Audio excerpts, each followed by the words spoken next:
हाँ भाई, तो आज हम लोग अपने पास पार्टनरशिप आगे कंटिन्यू करेंगे। लास्ट क्लास में हमने अपने पास क्वेश्चन नंबर 12 तक कंप्लीट कर लिया था, तो हमारे पास दो सवाल और रह गए, क्वेश्चन नंबर 13 और क्वेश्चन नंबर 14। ठीक है, तो रीड करते हैं अपने पास क्वेश्चन नंबर 13।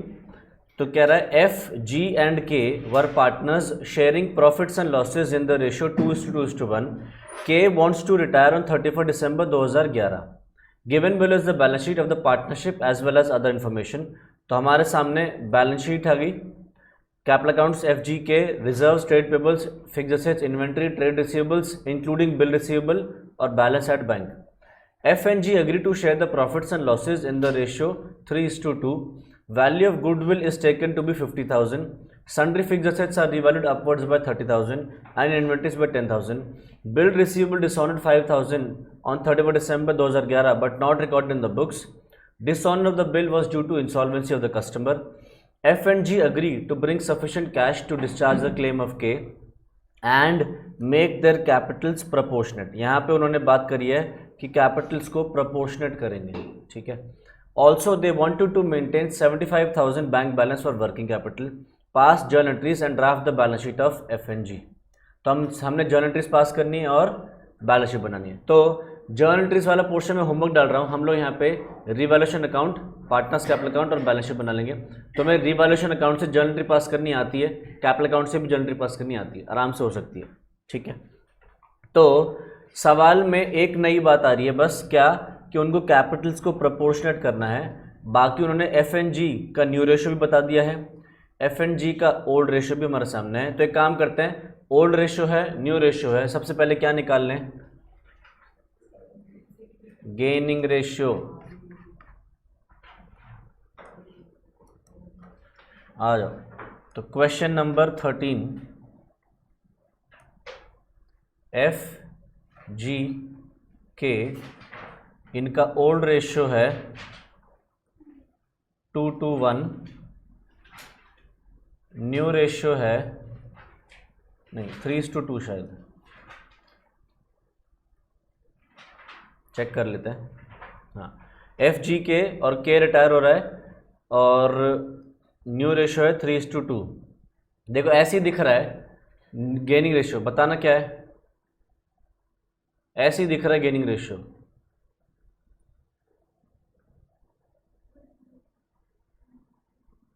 है अच्छा, ऐसे सोचो, एफ का पुराना रेशियो क्या था 2/5, जी का,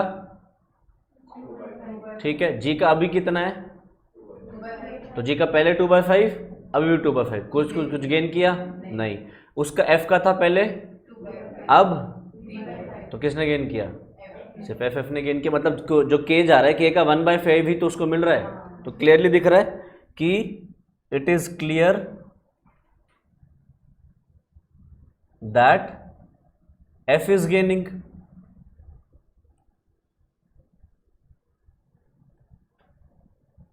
कितना, 1/5 शेयर।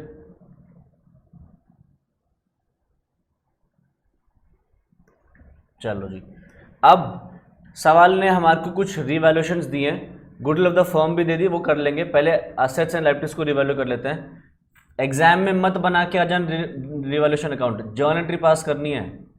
हम इसलिए कर रहे हैं क्योंकि तुम्हें जर्नल एंट्री पास करनी आ गई है।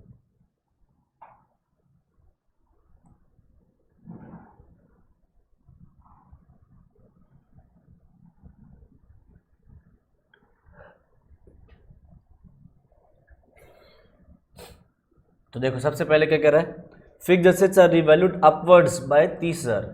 तो बताना मुझे 1,50,000 को 30,000 करना है या 1,50,000 को 1,80,000 करना है।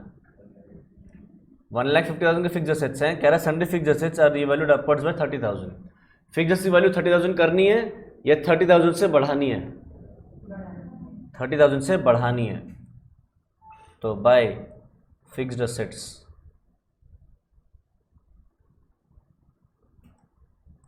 30,000।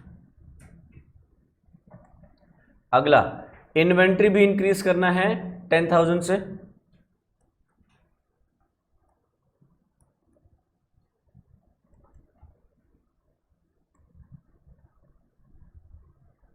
अगला, bill receivable dishonoured 5000 on 31 December but not record in the books. हमारा एक बिल था वो डिसऑनर हो गया जिसको रिकॉर्ड नहीं करा। Dishonour of the bill was due to insolvency of the customer. Bill dishonour इसलिए हो गया क्योंकि कस्टमर इंसॉल्वेंट हो गया है। ठीक है, हमने अपने पास बिल रिसीवेबल का चैप्टर पढ़ रखा है और उसके अंदर हमने पढ़ा है कि अगर डिसऑनर होता है तो उसकी एंट्री क्या होती है। तो क्या एंट्री होगी बिल जब डिसऑनर होगा, जल्दी से सोचो।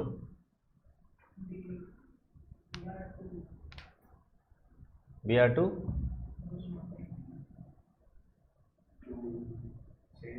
BR2 sale to customer. आशा, BR2 sales,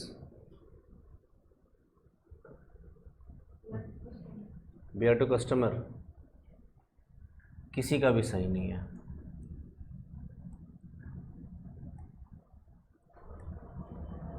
debtor debit to BR,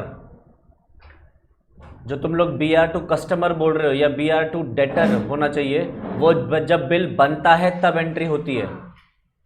अब ये बिल कैंसिल हो रहा है तो डेटर डेबिट टू BR होगा।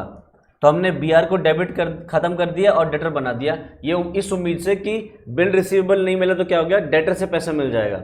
बट ये डेटर भी पैसे नहीं दे रहा, तो अब क्या एंट्री होगी। उसने बताया कि वो बंदा इंसॉल्वेंट हो गया है, तो हमने जो ये 10,000 रुपये से डेटर वापस बना लिया, ये हमें पैसा नहीं मिलने वाला, तो क्या करें, जर्नल एंट्री क्या करें। ये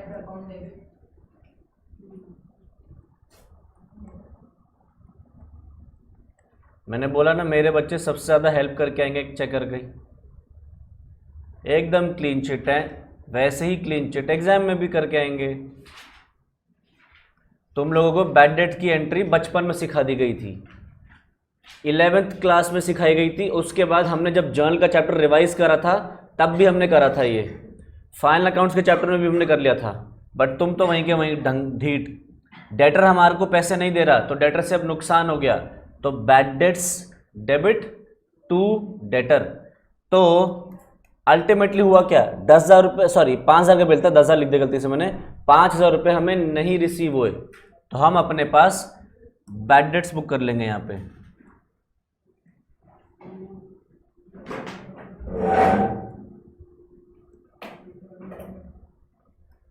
अगला, F&G अग्री टू, अच्छा सफिशिएंट कैश वगैरह वगैरह, ठीक है, सारा काम हो गया और कुछ नहीं है, तो निकाल देते हैं, प्रॉफिट आ जाएगा।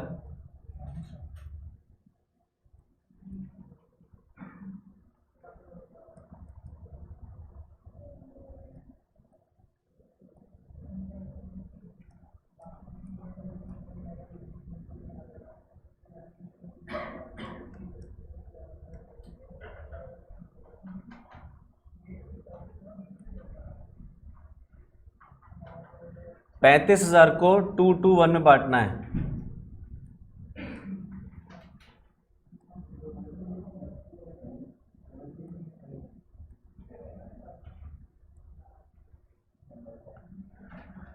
तो 30,000 2/5 2/5 और 1/5, ये हो गए हमारे प्रॉफिट्स। अब सवाल ने क्या बोला, हमें कैपिटल अकाउंट्स भी बनाने पड़ेंगे, वैसे मांगा नहीं सवाल ने। कैपिटल अकाउंट्स बनाते हैं, आ जाओ।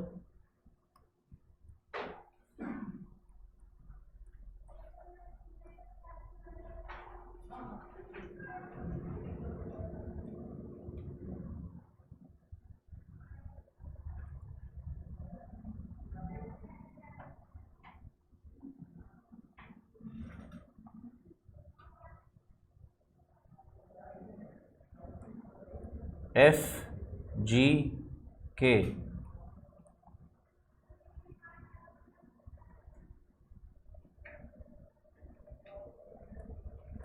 Balance brought down.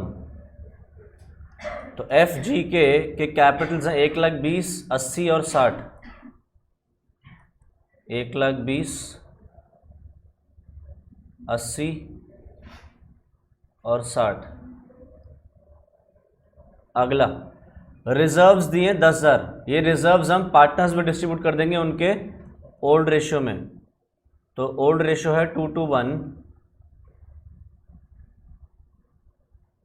तो 10,000 हम बांट देंगे 442। और कुछ है? रीवैल्यूएशन का भी काम था, रीवैल्यूएशन का प्रॉफिट।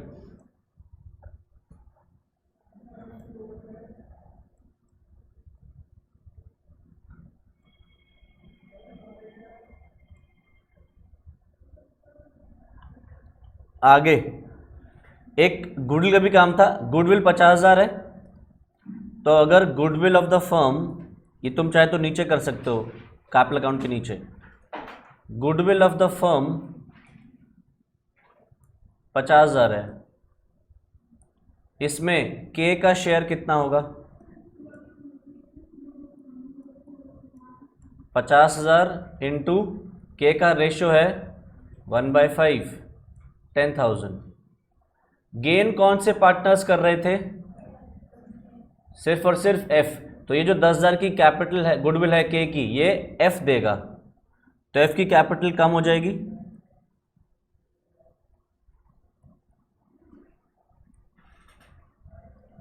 और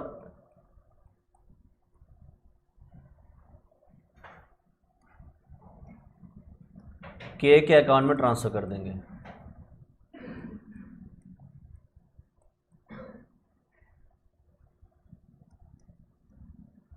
आगे फिर क्या बोल रहा है सवाल?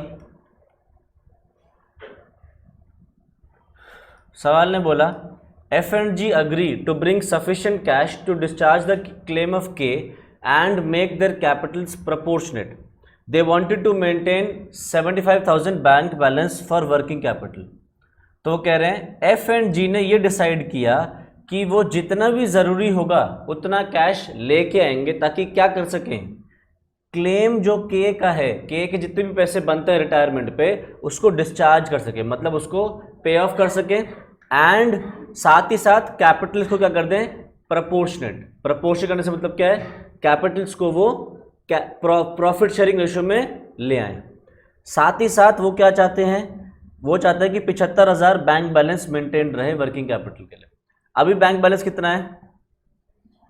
50,000। वो चाहते हैं कि पैसा इतना लाएं कि 75,000 रुपये बैंक में रहे, साथ ही साथ के का भी पूरा पैसा चुका दें, और उसके बाद हमारी कैपिटल्स इस रेशियो में हो जिस रेशियो में हमारा प्रॉफिट्स होता है।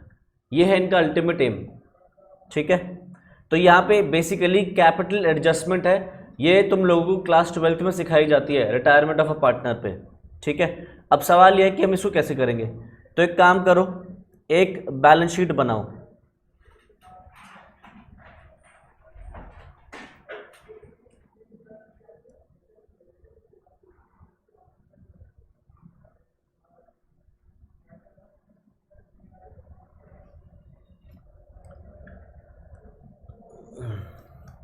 बैलेंस शीट में कैपिटल्स को छोड़ दो और बाकी सारी फिगर्स को लिखो। कैपिटल्स को छोड़ दो, रिजर्व्स हमने बांट दिए, ट्रेड पेबल्स 50,000 है तो डाल दो यहाँ पे ट्रेड पेबल्स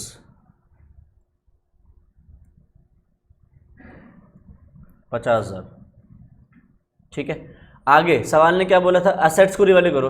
फिक्स्ड असेट्स 1,50,000 के थे, 30,000 से बढ़ा दिए थे तो फिक्स्ड असेट्स हो गए 1,80,000 के।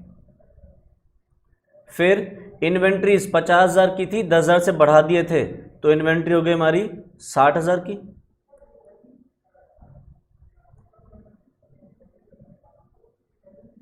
फिर ट्रेड रिसीवेबल्स 70,000 के थे जिसमें बिल रिसीवेबल भी था, 5,000 का बैड डेट हो गया था, है ना, ट्रेड रिसीवेबल में 5,000 का बैड डेट, तो ट्रेड रिसीवेबल्स हो गए अब 65,000 के। आगे बैंक बैलेंस कितना मेंटेन करना है, 75,000, मतलब सब कुछ करने के बाद बैंक में होने चाहिए 75,000। ठीक है, तो असेट साइड तो हमारी पूरी हो गई, लायबिलिटी साइड पे क्या डिफरेंस रह गया, कैपिटल्स कितनी होनी चाहिए वो बैलेंस पहले चेक करना है कितना आ रहा है, 2,40,000, 3,05,000, 3,80,000 और 3,80,000 यहाँ, तो कैपिटल्स कितनी होनी चाहिए, 3,30,000, एफ और जी की जो फाइनल कैपिटल्स होनी चाहिए वो 3,30,000 होनी चाहिए। ठीक, इस बात में कोई डाउट? मैंने तो सिर्फ क्या किया, सवाल ने जो बोला उसने बोला के का क्लेम डिस्चार्ज कर देंगे, मतलब जो पार्टनर कैपिटल के है हमारा, इसका जितना भी पैसा बनता है वो सब रीपे हो जाएगा। रीपे हो जाएगा तो बैलेंस शीट में लायबिलिटी दिखेगी नहीं उसकी, करेक्ट। और कैपिटल्स क्या होनी चाहिए, टोटल एसेट्स माइनस लायबिलिटीज, वो कैपिटल हो गई। ये कैपिटल किस रेशियो में होना चाहिए, प्रॉफिट शेयरिंग रेशियो। वो कितना है नया वाला, 3:2। तो 3,30,000 को 3:2 में बांटो, कितना आ रहा है, 3,30,000 इंटू 3/5, 3,30,000 इंटू 2/5 कितनी, 1,98,000 और ये 1,32,000। यानी कि ये बात तो पता चल गई कि हमारी क्लोजिंग में कैपिटल कितनी होनी चाहिए। कोई डाउट इस बात में? नहीं। ये क्लोजिंग कैपिटल मिल गई, डाल दो इधर, बैलेंस कैरी डाउन, एफ की 1,98,000, जी की 1,32,000। और उन्होंने क्या बोला था, के को सारे पैसे चुका देंगे, करेक्ट। तो चेक करो कितने कितने बनते हैं, 60 + 70 79,000 बनते हैं। के को पे कर दो बैंक से 79,000।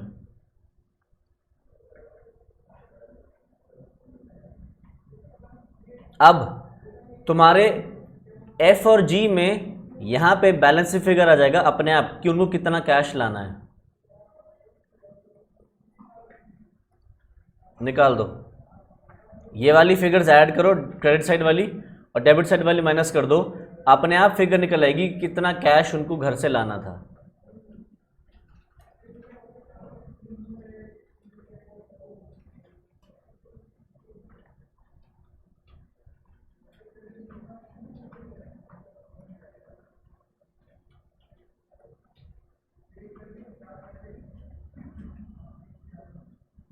कितना आ रहा है एफ का, है एफ का 70,000,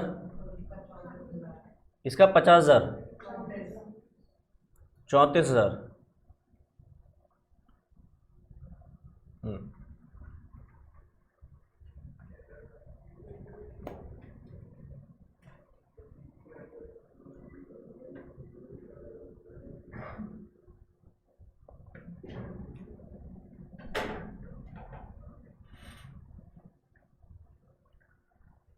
देख लो एफ तो एफ और जी कितना पैसा आ रहा है in total, 70,000 + 34,000, correct.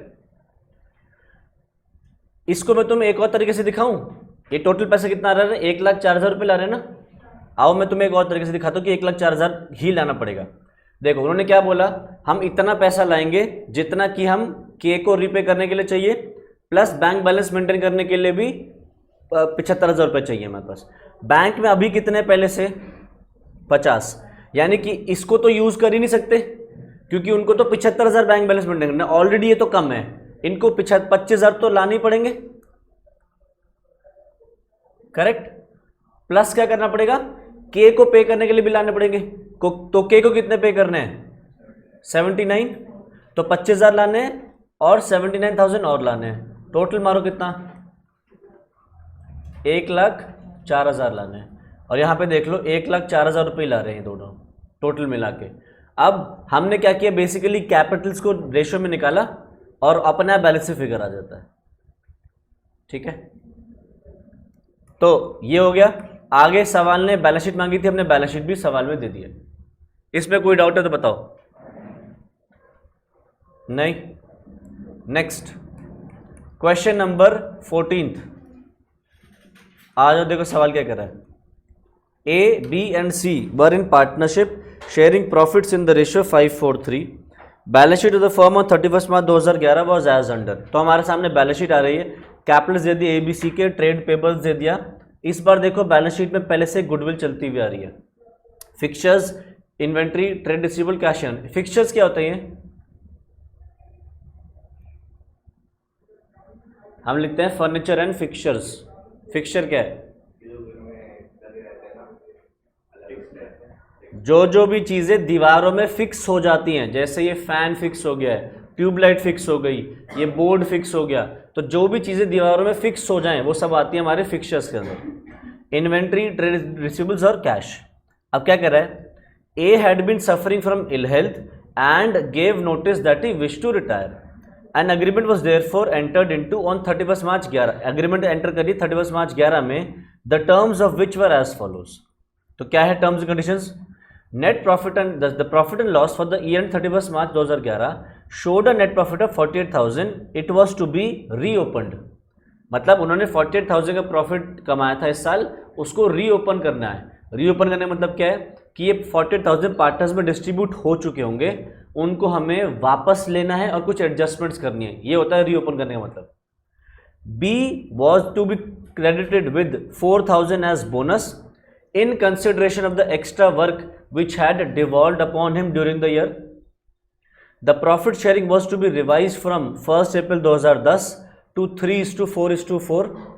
Goodwill was to be valued at 2 years purchase of the average profits of the preceding 5 years. The fixtures were to be revalued by an independent valuer. A provision of 2% was to be made for provision for doubtful debts and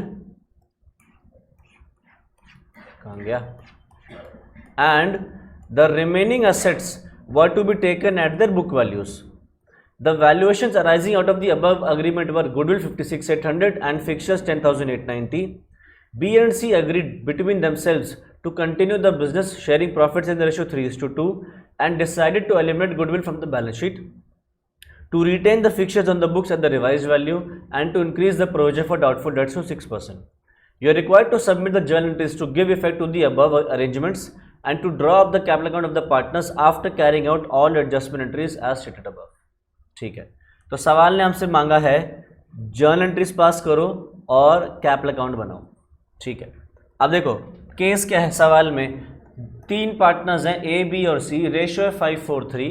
उन्होंने क्या decide किया कि ए retire होगा, और ए retire होगा तो उसके साथ साथ उन्होंने क्या किया, कहा कि जो पुराना प्रॉफिट अभी हमने बांट दिया था, इस साल का प्रॉफिट 48,000 बांट दिया था, इसको रीओपन करेंगे। तो मैंने रीओपन का मतलब बता दिया, हम इनको वापस लेंगे इनसे और फिर इसमें कुछ एडजस्टमेंट्स करेंगे। एडजस्टमेंट्स में क्या बोला, कहते हैं बी को क्रेडिट करो 4,000 रुपये से एज बोनस, क्योंकि उसने एक्स्ट्रा वर्क किया है तो उसको बोनस मिलना चाहिए।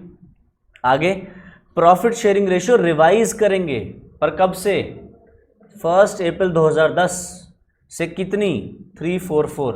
यानी कि ये जो 5:4:3 दिख रही है ये नहीं मानेंगे इस रेशो, जो ओल्ड रेशो मानी जाएगी वो क्या रहेगी, 3:4:4। तो कह रहे 48,000 पहले वापस लेंगे। वापस लेंगे तो किस रेशो में वापस करें, 5:4:3 में वापस लें या 3:4:4 में वापस लें, 5:4:3। उन्होंने ये चीजें डिसाइड करी हैं कब, अग्रीमेंट वॉज एंटर इनटू, तो ये बाद में डिसाइड हुआ है कि रेशो 3:4:4। पहले वो प्रॉफिट्स 48,000 5:4:3 में बांट चुके होंगे, जब बांट दिए उसके बाद वापस ले रहे हैं, तो जब वापस लेंगे तो उसी रेशो में वापस लेंगे जिस रेशो में पहले बांट दिया था।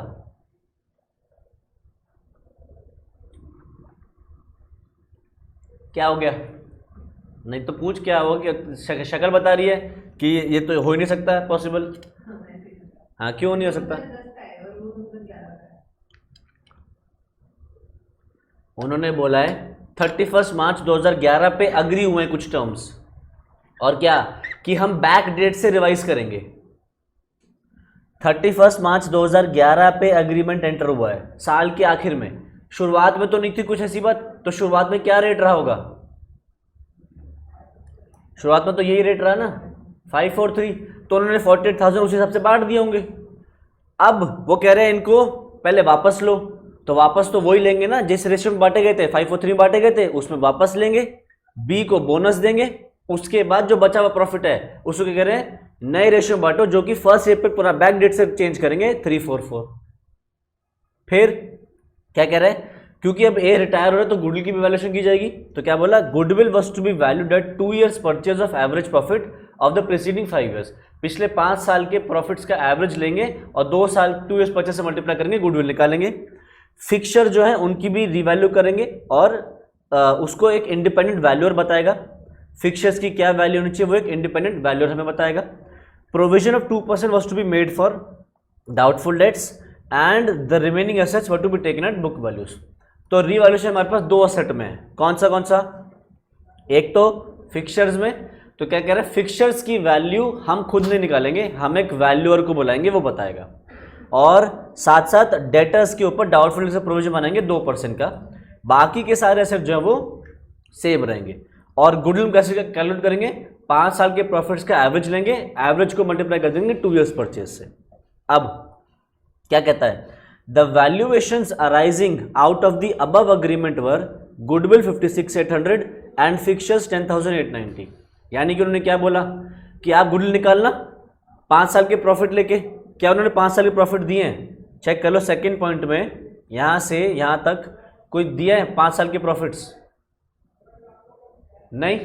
और इंटू 2 करने पे वो भी नहीं है, इंटू 2 तो कर सकते थे बट 5 साल के प्रॉफिट नहीं है। यानी कि गुडविल की कैलकुलेशन करने के लिए हमारे पास तरीका नहीं है, मतलब तरीका है बट फिगर्स नहीं है, उन्होंने खुद गुडविल निकाल के तुम्हें दी है।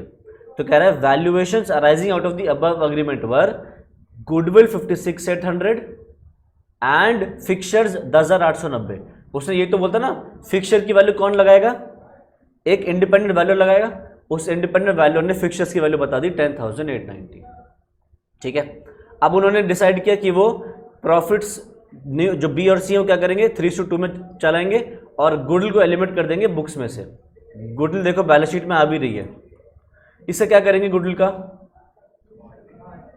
बांट देंगे, किस में, ए बी सी में या बी एंड सी में, ए बी सी की B and C, A B C. अच्छा, ए बी सी में कौन सी रेशियो में, 5:4:3 की 3:4:4, 3:4:4। अब रिवाइज रेशियो उनका 3:4:4 है, तो ये गुडविल ओल्ड पार्टनर्स में डिस्ट्रीब्यूट होते हैं इन देयर ओल्ड रेशियो, और ओल्ड रेशियो 3:4:4 है।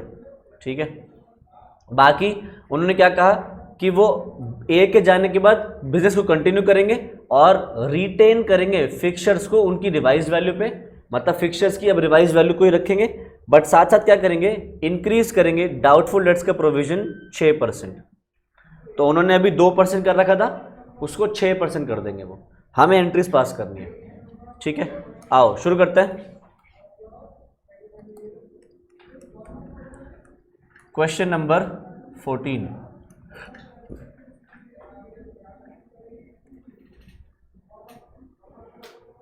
Journal entries.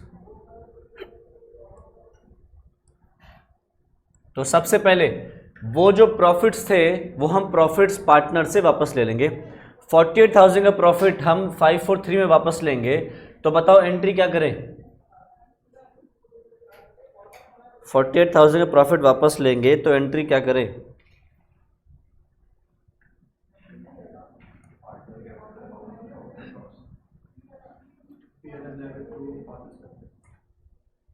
क्या करें, बाकी लोग भी बता दो। पार्टनर से 48,000 का प्रॉफिट वापस ले रहे हैं,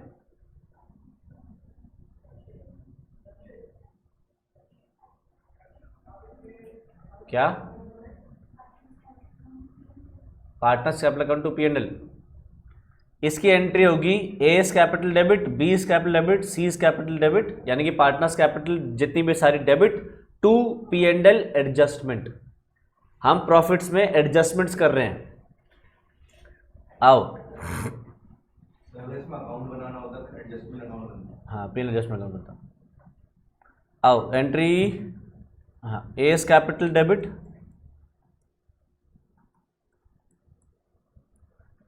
एक बार अगर बुक्स क्लोज हो जाएं और उसके बाद प्रॉफिट्स में चेंज करना पड़े तो हम P&L एडजस्टमेंट खोलते हैं। ये बात हमने रेक्टिफिकेशन ऑफ एरर्स से भी करी है। रेक्टिफिकेशन ऑफ एरर्स ये कौन सा चैप्टर है, ये कोई चैप्टर नहीं है। A B C is capital debit to P&L adjustment. तो 48,000 को 543 में निकालो, कितना आएगा, 20, 16, 12।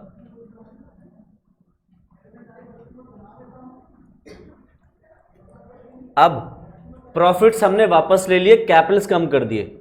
अब ये प्रॉफिट्स में से 4,000 रुपये पहले क्या कह रहे हैं, बोनस दो। तो ठीक है जी, बोनस देंगे अगर बी को, एंट्री क्या करें, इन प्रॉफिट्स में से 4,000 रुपये बोनस दिया जाएगा, क्या एंट्री करें, P&L adjustment account debit to B.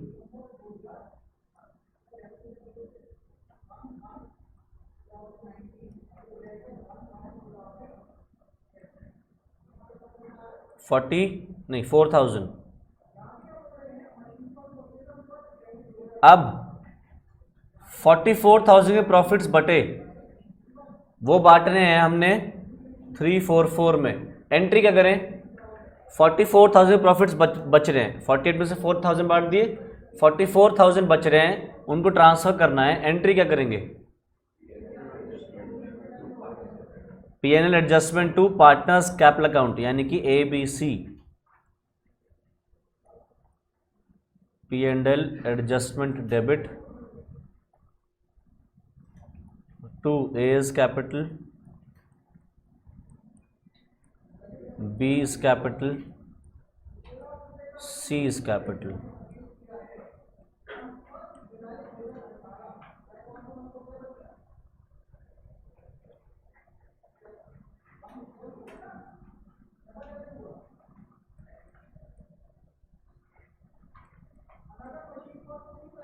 ये आ रहा है 12, 16। 44,000 को मैंने 3:4:4 में बांटा है।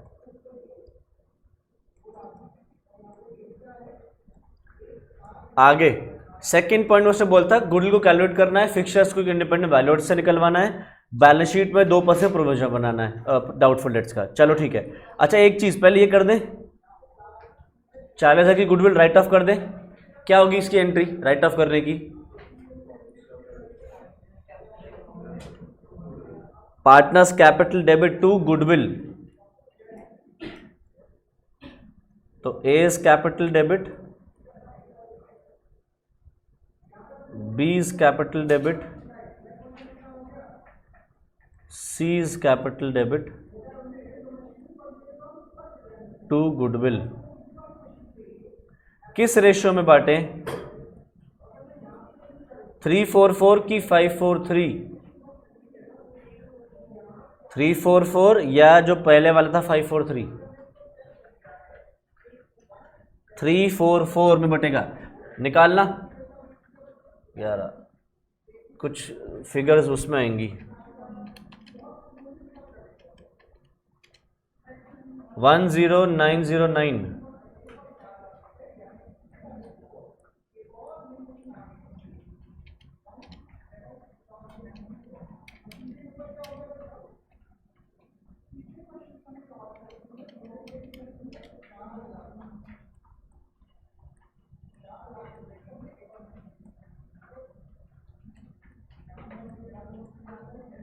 यही आ रहा है क्या?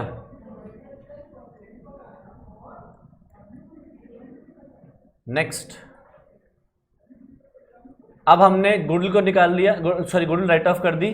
अब गुडविल को हमने जो वाला मेथड था, क्वेश्चन ने जो तरीका निकाल के देता उससे गुडविल निकाल के भी दे दी 56,800।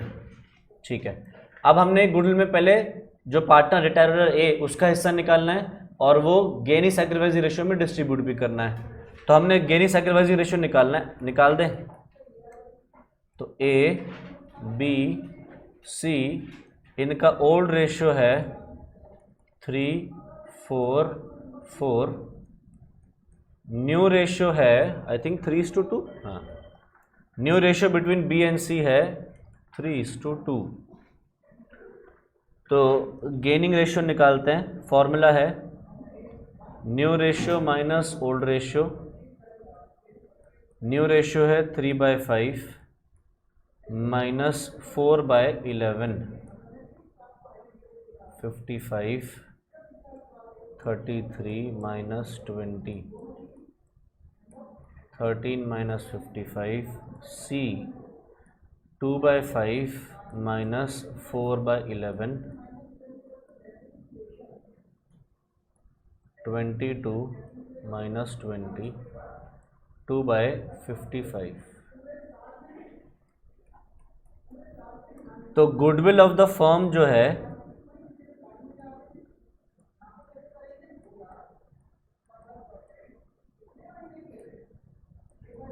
वो कितना है? 56,800। इसमें बी का गेन निकालना है। कैसे निकालेंगे? 56,800 फर्म का गुडविल है, इसमें बी का गेन कैसे निकालें?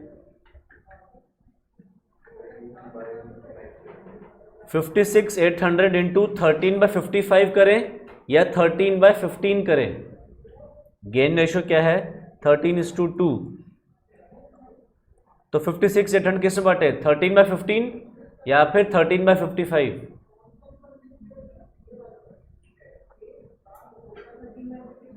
13/15।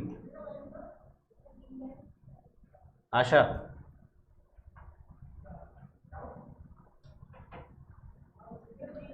फिफ्टीन रहेगा। कितनी बार बताना पड़ेगा एक ही चीज, जब हमने पहले डिस्कस कर रखा है अगर फर्म की गुडविल दी है तो हम बांटेंगे 13/55 2/55 में। अगर उसका ए का हिस्सा पहले से निकाल के दे दे कि एज शेयर इन गुडविल इतना है तो फिर 13/15 और 2/50 में बटेगा। अभी दिया फर्म की गुडविल तो फिर 56,800 को 13/55 और सी को 2/55 से निकालेंगे।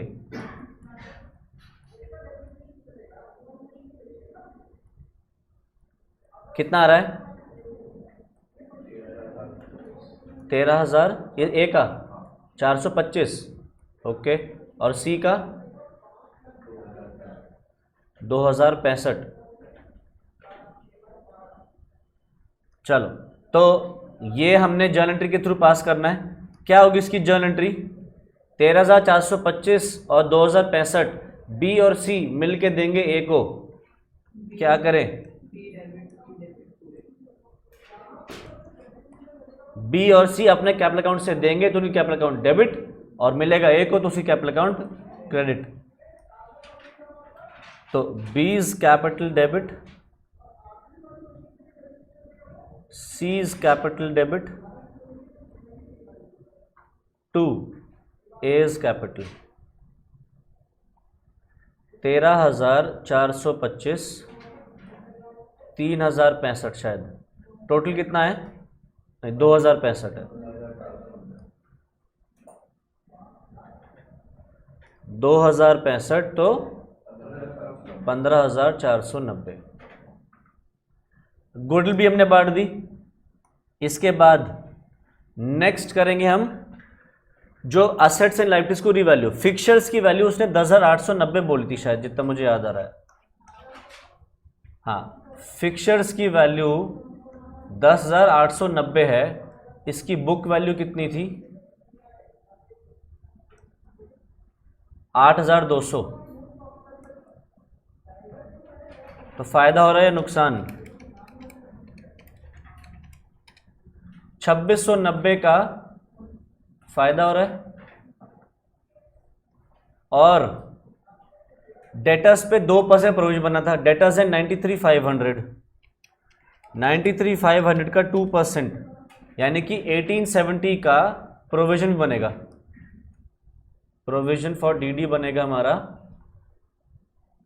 1870, यानी कि 1870 हमारे लिए लॉस है। तो अल्टीमेटली हमें 820 रुपये का रिवैल्यूएशन का प्रॉफिट हो रहा है।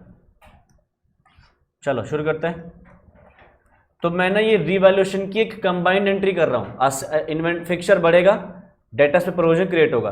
फिक्चर बढ़ेगा तो क्या करें? डेबिट या क्रेडिट? डेबिट, असेट है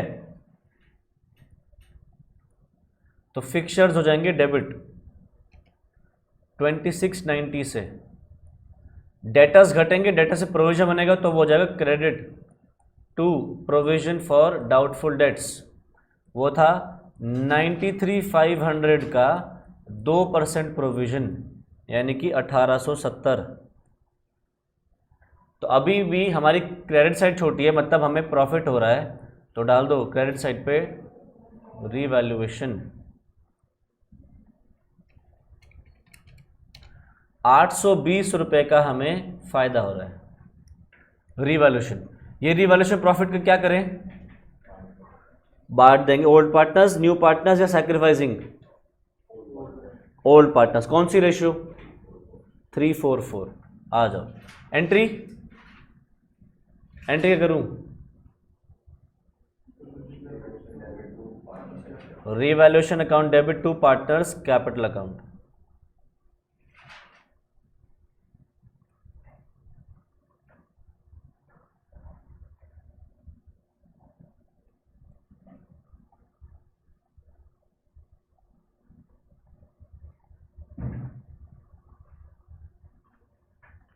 तो 820 का प्रॉफिट है इंटू 3/11 224।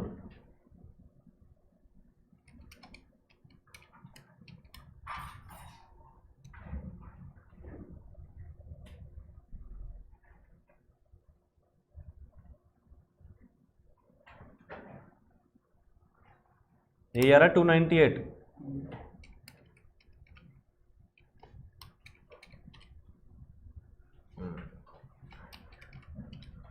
ठीक है, अब क्या रह गया हमारा, हमने रिवैल्यूएशन भी कर दिया, कोई रिजर्व से क्या, नहीं रिजर्व वगैरह नहीं है, ठीक है। अब छोटा मोटा कुछ रह गया होगा शायद, बस हाँ, तो बस उन्होंने क्या बोला कि ठीक है, इस तरीके से हमने एडमिट कर दिया। अब देखते हैं ए को चुकाने के लिए पैसे हैं क्या हमारे पास। ए की कैपिटल कितनी है, 1,35,930 और कैश कितना है हमारे पास 34,910, यानी कि ए को पैसे चुकाने के लिए पैसे हैं नहीं, और उन्होंने ये बात करी भी नहीं कि वो पैसे लेके आएंगे। तो हम क्या करेंगे, ए का पैसा जितना पता उसको क्या करेंगे, लोन में ट्रांसफर कर देंगे। तो अब देखते हैं ए को क्या क्या मिलना था और किस तरीके से फाइनल बैलेंस उसका निकलेगा। तो ए की कैपिटल है 135,930, मैं नीचे लिख देता हूँ।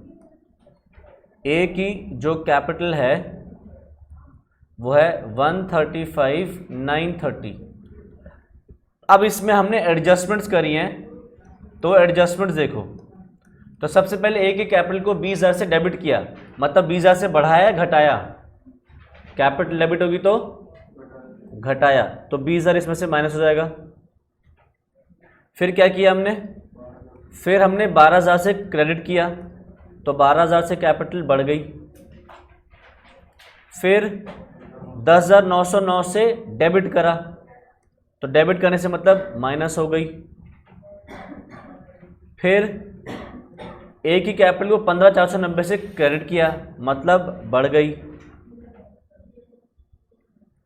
उसके बाद 224 से फिर क्रेडिट किया, मतलब फिर बढ़ गई। तो लास्ट में ए की कैपिटल कितनी आ रही है 132,735। एक बार सब लोग चेक कर लो, इतना ही आ रहा है क्या, आ रहा है। तो ये कैपिटल को अब हम लोन में कन्वर्ट कर देंगे। तो एंट्री बनेगी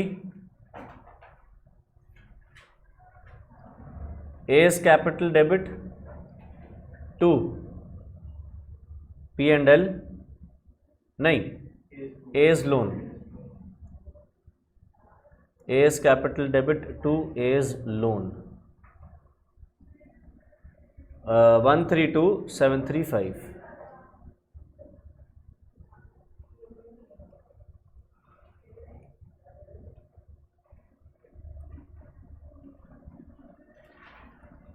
अब उन्होंने एक चीज़ और बोली थी, बस लास्ट छोटी सी रह गई।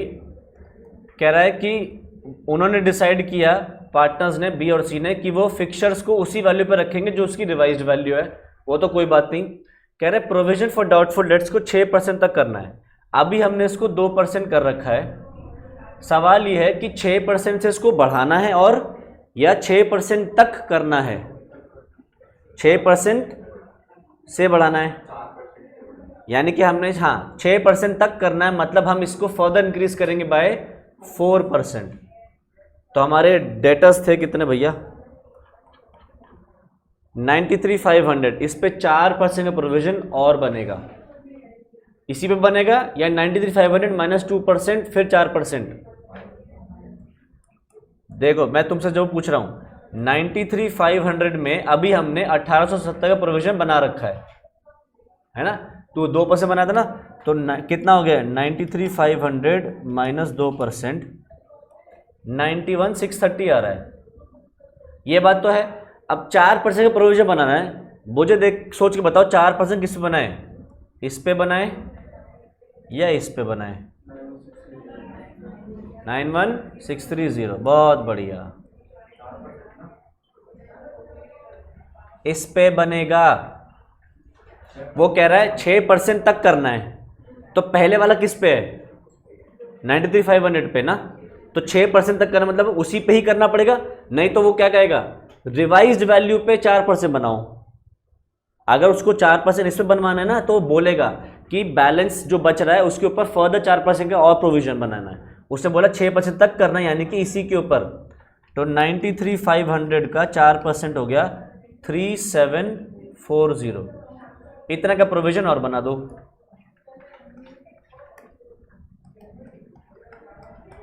तो एक बार और खोल दो रिवैल्यूएशन,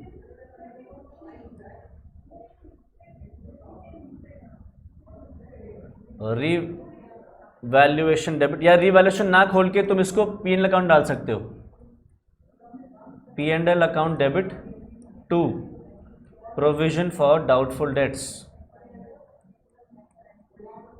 3,740। अब क्योंकि ये लॉस है, ये लॉस पार्टनर्स में बटेगा। कौन से पार्टनर्स में? ओल्ड पार्टनर्स, न्यू पार्टनर्स या गेनिंग पार्टनर्स? न्यू पार्टनर्स, क्योंकि अब उन्होंने ए को पेमेंट कर दी है, ए के पेमेंट करने के बाद है, मतलब लोन में ट्रांसफर कर दिया है, बाद में कह रहे हैं उसको वो P&L अकाउंट डालने के लिए। तो डालो entry B is capital debit, C is capital debit to P&L। तो 3,740 इंटू 3/5,